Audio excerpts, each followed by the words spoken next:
Have you ever heard of a place where women are in charge? And no, we're not talking about Paradise Island, home to Wonder Woman and her Amazons.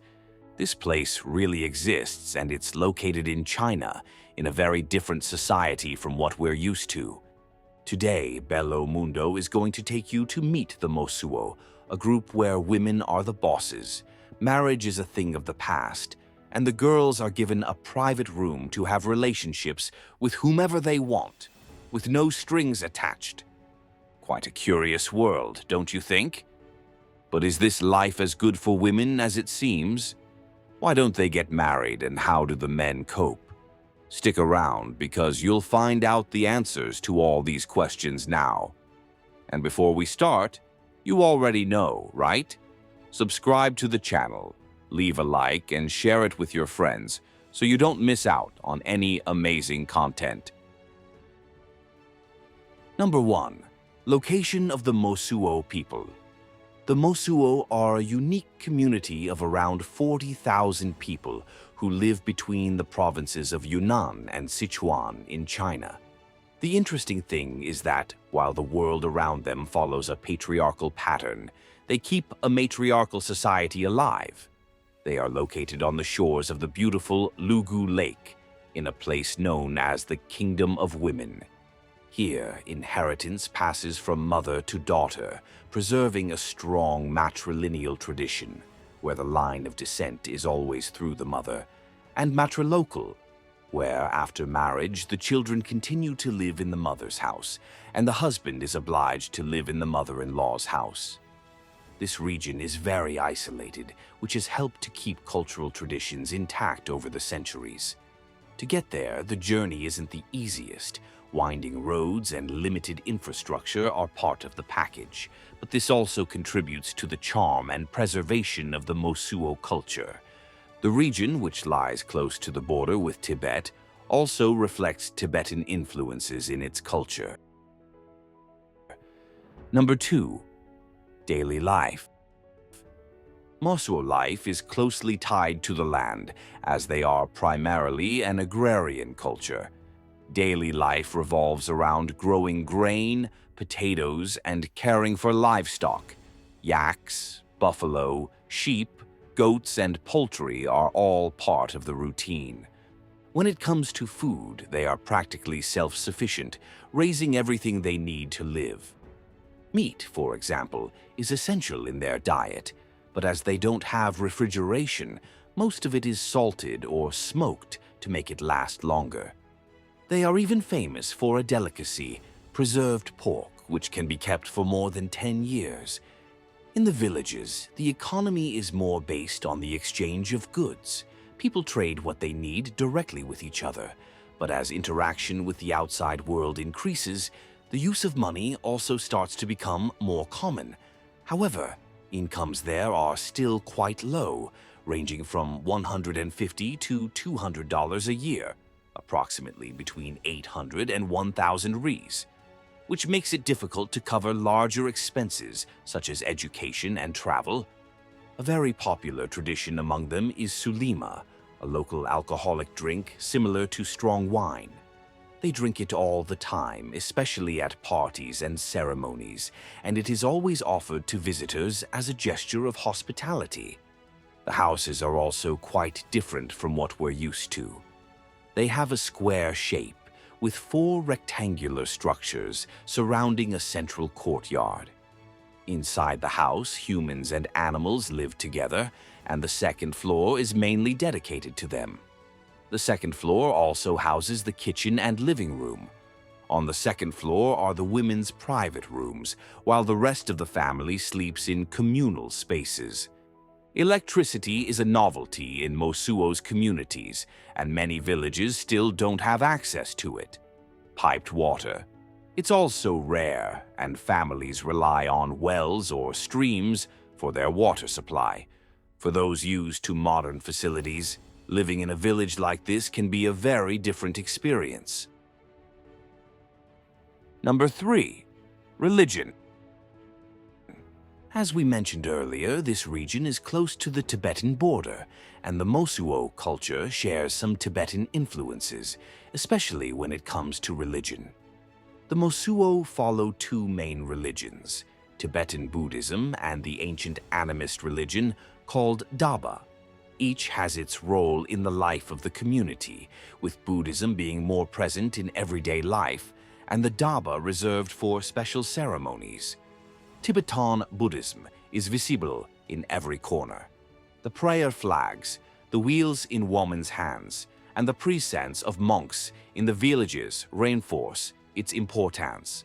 They also have a living Buddha, a spiritual leader who returns to the region for important celebrations. Statues of Buddhist gods are common in the houses, and offering part of the food to the fire is part of the daily traditions. Daba, the animist religion, believes that all elements of nature, such as plants, animals, and inanimate objects, have spirits that can influence people's lives. Although it is not as present in everyday life as Buddhism, it is still essential in ceremonies such as funerals and healing rituals. The problem is that this tradition is at risk. With few Daba priests left and no written records, much of the Mosuo's history and culture could disappear when the last priests pass away. Speaking of which, the absence of a written language not only affects the religion, but also the way in which this community passes on its knowledge. Number 4. Language and oral transmission of knowledge only. The Mosuo are masters of the spoken word. They keep their history, traditions, and culture alive through a rich oral tradition, passing everything down from generation to generation. Nothing is written down. All ancestral wisdom, from ancient legends to everyday customs, is preserved through the stories told by the elders. This oral transmission is fundamental to the continuity of Mosuo culture, ensuring that each new generation knows its roots. However, this way of preserving knowledge is no longer enough, especially in a world that is changing so fast. The younger generation is starting to break some of these cycles, which threatens the continuity of the tradition. With this in mind, a Cultural Development Association has been set up to develop a written form for the Mosuo language, with the aim of recording and preserving this heritage before it is lost in the fast pace of modernity. Number 5. Matriarchal society. What I'm about to tell you may seem nonsensical, especially when we think of China, a country known for its patriarchal and, in many cases, sexist society. In China, patriarchy is prevalent, and unfortunately, female infanticide, or the murder of newborn girls, still occurs in some regions. But among the Mosuo, it's a different story. In this tribe, women are responsible for the financial management and support of the family. They are one of the last matriarchal societies in the world, which means that women occupy the main positions of power and authority, both in the family and in the community. In this society, women own and inherit property, tend the crops, and run the household. They cook, clean, and raise the children. The men provide the physical strength, plow the land, build and repair the houses, slaughter animals, and help with the big family decisions. But at the end of the day, the final word always belongs to the grandmother, the true leader of the family. Number 6. Grandma's house. By tradition, the grandmother is the most important figure and the one responsible for family harmony. It's common to find a typical courtyard-style Mosuo house, where the grandmother's house is the most important place. This is where the head of the family lives and where all the important decisions are made. Often the kitchen is in the leader's room, with a fire on the floor and various traditional utensils. Another interesting detail is the smaller gate opposite her bed. This gate has a special meaning. It is the gate of life and death. When a baby is born into the Mosuo family, it is placed behind this gate in a symbolic ceremony to celebrate its arrival.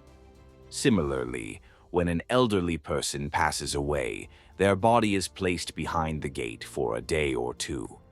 Speaking of rituals, Mosuo culture also attaches great importance to rites of passage, especially in the transition to adulthood. And that brings us to the coming-of-age ceremony. Number 7. Coming-of-age celebration. The coming-of-age ceremony is one of the most important events in a Mosuo child's life, especially for girls. Usually held between the ages of 12 and 14, the ceremony marks the transition to adulthood. Before this, boys and girls dress similarly and are excluded from certain activities in community life. When they come of age, the girls receive their skirts and the boys their pants, which is why the rite is known as the skirt ceremony for the girls and the trouser ceremony for the boys. As the whole family lives under the matriarch's roof, when the girls come of age, they gain the right to live on their own, getting their own room where they are free to receive men without the need to formalize the relationship. The word marriage doesn't even exist in Mosuo culture, and even in long-term relationships, the descendant of the matriarch remains in the family home. In other words, nobody gets married and nobody leaves home. Number 8. Marriage. One of the best known and often misunderstood aspects of Mosuo culture is the practice of walking marriages, or zuhong in Chinese. This term comes from the fact that the men walk to their partners' houses at night but return to their own homes in the morning. The Mosuo live in large extended families with several generations living together. Inside these houses, everyone shares the space communally, without much privacy, except for women of appropriate age who have their own private rooms. When a Mosuo woman becomes interested in a man, she invites him to spend the night in her room. This meeting takes place discreetly.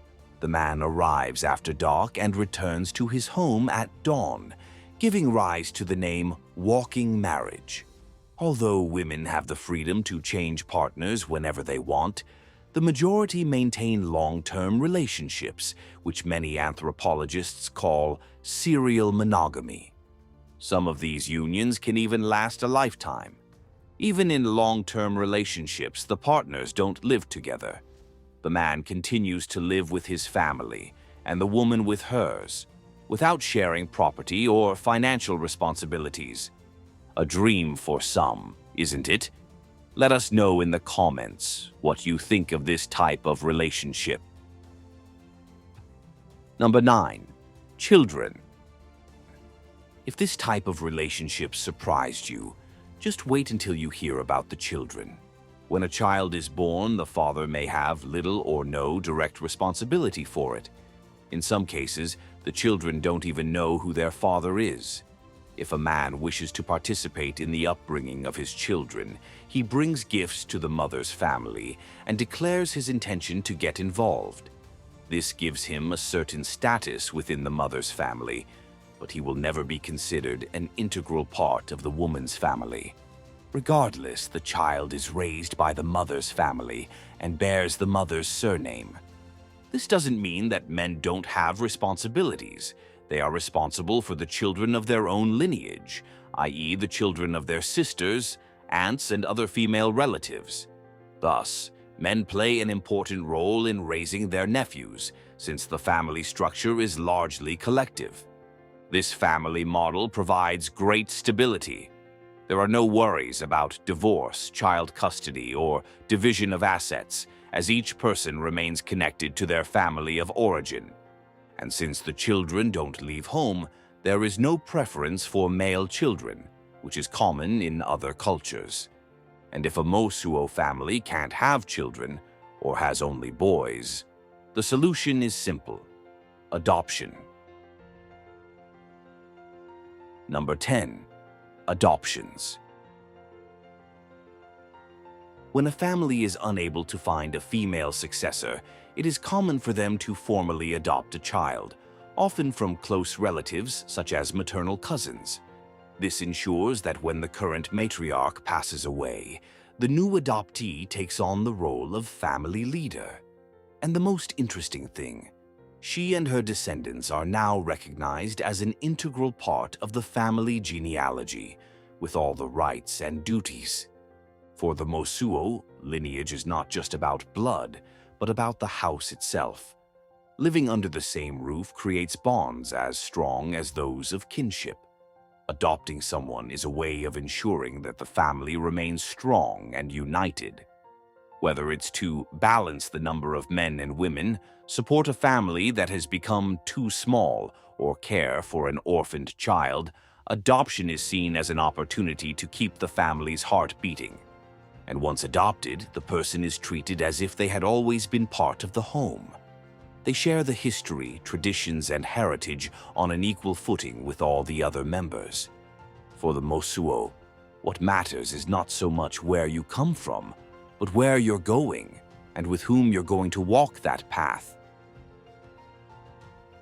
Number 11. Integration and modernization. As we've already mentioned, the new generation is undergoing intense changes, and with new technologies and possibilities, the Mosuo have not been left out of this transformation. It all started with the boom in tourism in the 1990s. With the arrival of Chinese visitors, the Mosuo region was turned upside down. Paved roads appeared, an airport was built, and new jobs arose, bringing profound changes to the traditional way of life. Although the matriarchal culture is still strong, young people are choosing different paths from their grandmothers, who followed the old walking marriage. Today, many women of the new generation prefer to live with their partners and raise their children together, something that would have been unthinkable a few decades ago.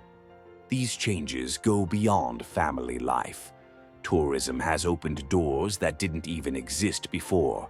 Working in hotels, inns, restaurants, or even as tour guides and drivers has become a reality. The old subsistence economy, based on agriculture, is giving way to commercial farming and the growing tourism industry. For young people, this new era is not just about earning money, but about connecting with the world, being part of something bigger. And that's where education comes in. Although higher education is still a challenge because of the distance, some young people are already breaking down barriers and pursuing careers that their grandparents would never have imagined. Some have become civil servants or even university professors. So, does this mean that this community and customs will disappear? Only time will tell. Some believe that the ancestral family model, with its autonomy and strong connection, can still be valued and maintained. Others fear that, in a few decades, it will all be just a memory. What we can say is that the Mosuo are living through a time of intense transformation. On the one hand, new opportunities, on the other, the effort to preserve their traditions. The future of this community, only time and their choices will tell. If you enjoyed exploring this culture with us, take the opportunity to subscribe to the Belo Mundo channel and turn on notifications so you don't miss any of our next discoveries. Now it's your turn. What surprised you most on this journey? Leave a comment and share your ideas with us. Stay tuned because we have many more interesting videos on the way. Thank you very much for watching, and we'll see you on our next adventure.